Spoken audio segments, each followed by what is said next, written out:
Papangulo, ito'y pamati. Sabi nila, paano ang taong ito'y nakakalam ng mga kasulatan samantalang hindi nag-aral? No? Isang bata, no, na dapat sana sa kanya, nag-aral din, no? Pero sa kahirapan, hindi na nila napag-aral si Jesus, ating Panginoon. Bagay na isa sa mga minibit sa mga kabataan.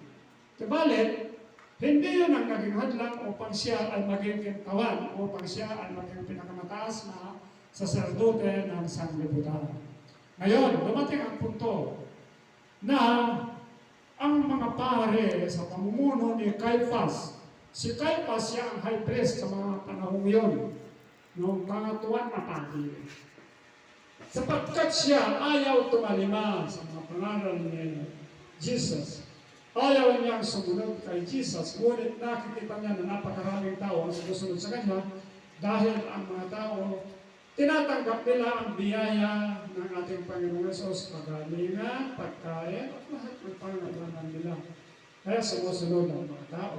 Kaya itong si Caiaphas ay kanyang pinanukala na dapat na mamatay si Jesus upang ang mga tao, lalo na ang kanyang sanites o kanyang mga pinamumunuhan, ay huwag silang mahiwalay sa kanya.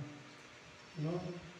Ngayon siya ang nagpanukala hanggang sa itong si Judas, chapter 26, verses 14 to 15. Isa sa kanyang mga alagad, si Judas Iscariote, nakipagtipad siya kay Caiaphas na sinabi, ano ang gusto niyong ibigay sa akin upang siya ay ibibigay ko sa inyo. At si Caiaphas, binigyan niya sila ng magkano?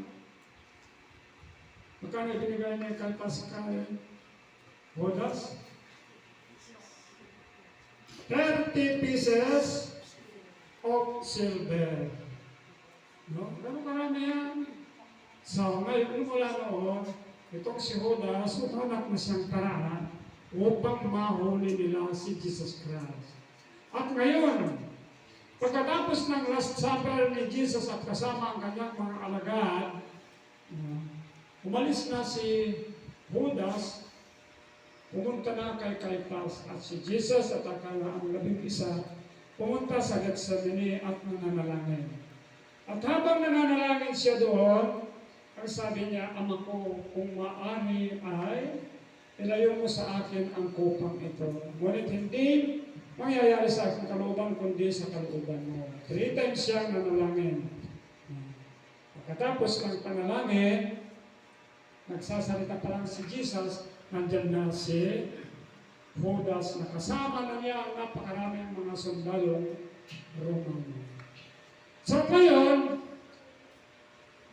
si Jesus dinala nila kay Caiaphas at si Caiaphas ang unang humatol sa kanya ng kamatayan sa cross.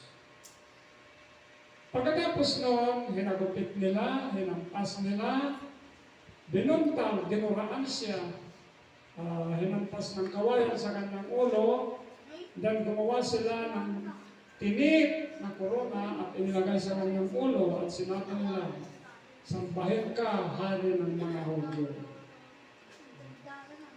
Kinabukasan dinala nila kay Pilato.